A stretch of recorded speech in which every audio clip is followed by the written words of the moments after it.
पुनर्जन्म लेने के बाद लड़की का पहला काम था कि वह मन मारकर ऊपर रहने वाले अकेले बूढ़े आदमी की सेवा करने लगी, क्योंकि उसे पता था कि वही शहर का सबसे बड़ा अमीर है। इस बार वह अपनी किस्मत और दौलत किसी और को नहीं देने वाली थी। पिछले जन्म में जब वह अपनी सहेली के साथ किराए के घर में रहती थी तो ऊपर वाले बूढ़े की खांसी से उसकी नींद खुल जाती थी। उसे उस बूढ़े पर दया आ गई और वह उसके खाने पीने और दवाइयों का ध्यान रखने लगी। उसका बॉयफ्रेंड और सहेली उसका मजाक उड़ाते थे कि वह अपनी जिंदगी छोड़कर एक बूढ़े की सेवा में लगी है, लेकिन उन्हें नहीं पता था कि वही बूढ़ा हजारों करोड़ का मालिक है। बूढ़े ने उसकी सेवा से खुश होकर उसे अपनी बेटी जैसा मान लिया और अपनी सारी संपत्ति देने का फैसला कर लिया। लड़की को लगा अब उसकी मुश्किलें खत्म होंगी, मगर पहचान की दावत वाले दिन उसकी सहेली ने ही उसे विश्वासघात कर दिया, क्योंकि उसे लगता था कि वह दौलत उसी की होनी चाहिए थी। फिर लड़की की आंख खुली तो वह 1 साल पीछे उसी दिन पहुंच गई जब बूढ़े की खांसी से उसकी नींद टूटी थी। वह घबरा गई, तभी उसकी सहेली ने उसे घर से बाहर जाने से मना किया और खुद ऊपर बूढ़े के पास भागी।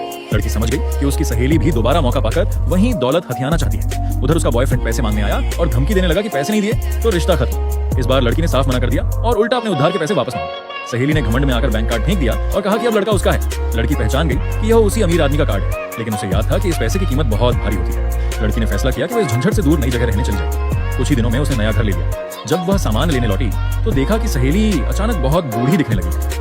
तब उसे समझ आया कि अमीर बनने की कीमत कुछ और ही है। बाद में एक मॉल में मुलाकात हुई जहां सहेली अपने नए रुतबे का दिखावा कर रही थी। कह रही थी कि पूरा मॉल उसी का है और कोई भी लड़की को सामान नहीं बेचेगा। सबको नीचा दिखाने के लिए वह अपने महंगे कपड़े गहनों का घमंड करने लगी, लेकिन लोगों ने उसके दिखावे पर सवाल उठाने शुरू कर दिए। आखिरकार जब वह अमीर आदमी वहां पहुंचा तो सबको सच्चाई का एहसास होने लगा कि दौलत सिर्फ नाम की नहीं होती, उसके साथ बड़ी शर्तें और बोझ भी जुड़े होते हैं। लड़की दूर खड़ी ये सब देख रही थी, क्योंकि इस बार उसने समझदारी से अपनी राह अलग चुन ली।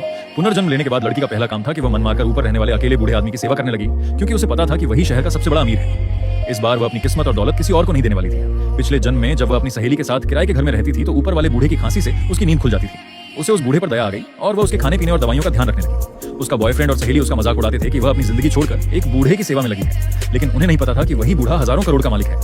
बूढ़े ने उसकी सेवा से खुश होकर उसे अपनी बेटी जैसा मान लिया और अपनी सारी संपत्ति देने का फैसला कर लिया। लड़की को लगा अब उसकी मुश्किलें खत्म होंगी, मगर पहचान की दावत वाले दिन उसकी सहेली ने ही उसे विश्वासघात कर दिया, क्योंकि उसे लगता था कि वह दौलत उसी की होनी चाहिए थी। फिर लड़की की आंख खुली तो वह 1 साल पीछे उसी दिन पहुंच गई जब बूढ़े की खांसी से उसकी नींद टूटी थी। वह घबरा गई, तभी उसकी सहेली ने उसे घर से बाहर जाने से मना किया और खुद ऊपर बूढ़े के पास भागी। लड़की समझ गई कि उसकी सहेली भी दोबारा मौका पाकर वहीं दौलत हथियाना चाहती है। उधर उसका बॉयफ्रेंड पैसे मांगने आया और धमकी देने लगा कि पैसे नहीं दिए तो रिश्ता खत्म। इस बार लड़की ने साफ मना कर दिया और उल्टा अपने उधार के पैसे वापस मांगे। सहेली ने घमंड में आकर बैंक कार्ड फेंक दिया और कहा कि अब लड़का उसका है। लड़की पहचान गई कि यह उसी अमीर आदमी का कार्ड है, लेकिन उसे याद था कि इस पैसे की कीमत बहुत भारी होती है। लड़की ने फैसला किया कि वह इस झंझट से दूर नई जगह रहने चली जाएगी। कुछ ही दिनों में उसने नया घर ले लिया। जब वह सामान लेने लौटी तो देखा कि सहेली अचानक बहुत बूढ़ी दिखने लगी। तब उसे समझ आया कि अमीर बनने की कीमत कुछ और ही है। बाद में एक मॉल में मुलाकात हुई जहां सहेली अपने नए रुतबे का दिखावा कर रही थी। कह रही थी कि पूरा मॉल उसी का है और कोई भी लड़की को सामान नहीं बेचेगा। सबको नीचा दिखाने के लिए वह अपने महंगे कपड़े गहनों का घमंड करने लगी, लेकिन लोगों ने उसके दिखावे पर सवाल उठाने शुरू कर दिए। आखिरकार जब वह अमीर आदमी वहां पहुंचा तो सबको सच्चाई का एहसास होने लगा कि दौलत सिर्फ नाम की नहीं होती, उसके साथ बड़ी शर्तें और बोझ भी जुड़े होते हैं। लड़की दूर खड़ी ये सब देख रही थी, क्योंकि इस बार उसने समझदारी से अपनी राह अलग चुन ली। पुनर्जन्म लेने के बाद लड़की का पहला काम था कि वह मन मारकर ऊपर रहने वाले अकेले बूढ़े